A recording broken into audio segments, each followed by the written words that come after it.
Ilang araw ng usap-usapan sa social media ang umano'y hiwalayan ni Bea Alonzo at Dominic Roque.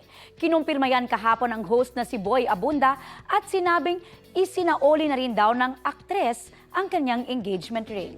Narito ang latest. Ayan. Oh my God, are you kidding me?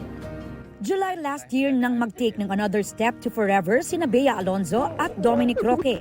Ang kanilang love story, inihalin tulad ni Bea sa pelikula. Si Dominic masaya raw sa tuwing kasama si Bea. Pero 7 buwan pagkatapos ng kanilang engagement. As we talk today, yes, hiwalay po si Dominic at saka si Bea.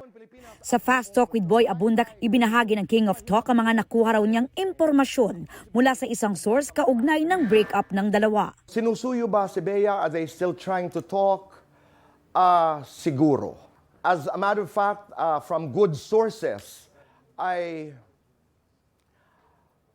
kagabi o nung isang gabi lamang ay nag-usap muli si Bea at saka si Dominic. They're trying to understand each other. Magkakabalikan ba ito? Tatagumpay ba sa panunuyo si Dominic or sila ni Bea? We don't know. Nilinaw din ni Tito Boy ang ilang lumulutang na issue. Ang nag-volunteer sa nanay ni Bea na okay ang prenup ay si Dominic. So I don't think it is and it was an issue unless nabago po yung kwento. The narrative is not about Bea, ang problema kaya sila naghiwalay. Si Bea gusto ma-save ang relasyon na ito. Si Bea wants this to work. Bago nito napansin ng ilang netizens sa recent post online ni Bea na hindi na niya suot ang kanyang engagement ring. Ayon sa source ni Tito Boy, I think kung tama ang aking source, Bea ay isinuli na ang kanilang engagement ring.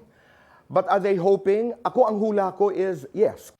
wala pang pahayag kaugnay nito ang kampo ni Bea at Dominic. Kapuso, para sa mga maiinit na balita, mag-subscribe sa GMA Integrated News sa YouTube.